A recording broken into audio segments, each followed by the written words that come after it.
Oman ಸಮುದ್ರದಲ್ಲಿ ಭಾರತದ flag ಇದ್ದಂಥ ಹಡಗೊಂದು ಮುಳುಗ್ತಾ ಇದ್ದು ಅದರಲ್ಲಿದ್ದಂಥ 14 ಭಾರತೀಯ ನಾವಿಕರನ್ನ ರಕ್ಷಣೆ ಮಾಡಲಾಗಿದೆ.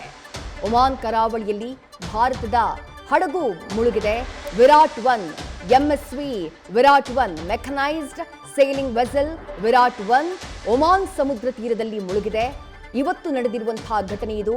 ಆ ಸಂದರ್ಭದಲ್ಲಿ ಒಟ್ಟು 14 ಮಂದಿ ಭಾರತೀಯರು ಆ ಅವಘಡದ ಸಂದರ್ಭದಲ್ಲಿ ಆ ಹಡಗಿನಲ್ಲಿದ್ದರು.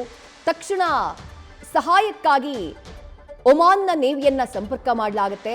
ಅದಾದ ನಂತರ ಒಮಾನ್ ಅಥಾರಿಟೀಸ್ ಜೊತೆಗೆ ಅಲ್ಲೇ ಬ್ಲಾಕೇಡ್ ಮಾಡಿರುವಂತಹ ಅಮೆರಿಕಾದ ನೇವಿ ಜೊತೆಗೆ ಪಕ್ಕದಲ್ಲಿದ್ದಂಥ ಬೇರೆ ಕಮರ್ಷಿಯಲ್ ವೆಸಲ್ಸ್ ಏನಿದ್ದಾವೆ, ವಾಣಿಜ್ಯ ಹಡಗುಗಳು ಏನಿದ್ದಾವೆ, ಅವುಗಳು ರಕ್ಷಣೆಗೆ ಧಾವಿಸುತ್ತವೆ.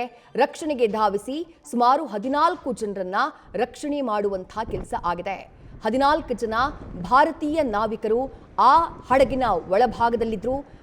ಏಕಾಏಕಿ ಎಂಜಿನ್ನಲ್ಲಿ ವ್ಯತ್ಯಯ ಕಂಡು ಬಂದಂತಹ ಹಿನ್ನೆಲೆಯಲ್ಲಿ, ಸಮಸ್ಯೆ ಎದುರಾದಂತಹ ಹಿನ್ನೆಲೆಯಲ್ಲಿ ಹಡಗು ಮುಳುಗೋದಕ್ಕೆ ಆರಂಭ ಆಗಿತ್ತು.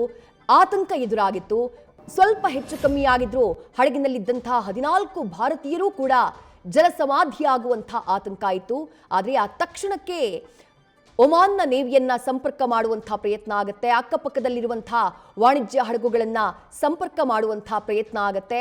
ಅಮೆರಿಕಾದ ಸೇನೆ ಏನಿದೆ ಬ್ಲಾಕೇಡ್ ಅನ್ನ ಮಾಡಿದೆ ಒಮಾನ್ ಸಮುದ್ರದಲ್ಲಿ, ಅವರನ್ನ ಸಂಪರ್ಕ ಮಾಡುವಂತಹ ಪ್ರಯತ್ನ ಆಗುತ್ತೆ. ಹಾಗಾಗಿ ಎಮರ್ಜೆನ್ಸಿ ರೆಸ್ಪಾನ್ಸ್ ಲಾಂಚ್ ಮಾಡಲಾಗುತ್ತೆ. ತಕ್ಷಣಕ್ಕೆ P8 ಮೆರಿಟೈಮ್ ಪ್ಯಾಟ್ರೋಲ್ ಏರ್ಕ್ರಾಫ್ಟ್ ಅದನ್ನ ಡಿಪ್ಲಾಯ್ ಮಾಡಲಾಗುತ್ತೆ. ಆ ಪ್ರದೇಶದಲ್ಲಿ ಅಮೆರಿಕಾದ P8 ಮೆರಿಟೈಮ್ ಪ್ಯಾಟ್ರೋಲ್ ಏರ್ಕ್ರಾಫ್ಟ್ ಅದನ್ನ ಡಿಪ್ಲಾಯ್ ಮಾಡಲಾಗುತ್ತೆ. ಅದಾದ ನಂತರ ರಕ್ಷಣಾ ಕಾರ್ಯಾಚರಣೆ ನಡೆದು ಒಟ್ಟು 14 ಮಂದಿ ಭಾರತೀಯರು ಆ ಹಡಗಿನಲ್ಲಿ, ವಿರಾಟ್ 1 ಹಡಗಿನಲ್ಲಿ ಏನು ಸಿಕ್ಕಾಕೊಂಡಿದ್ರು ಅವರೆಲ್ಲರನ್ನ ಕೂಡ ರಕ್ಷಣೆ ಮಾಡಲಾಗಿದೆ ಅನ್ನುವಂಥ ಮಾಹಿತಿ ಲಭ್ಯವಾಗ್ತಾ ಇದೆ.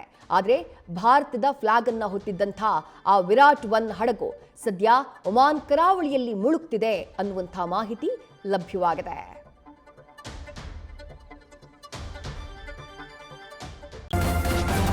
ನ್ಯೂಸ್ ಫಸ್ಟ್ ನಿರ್ಭೀತಿಯಿಂದ ನಿಮ್ಮ ಪರವಾಗಿ.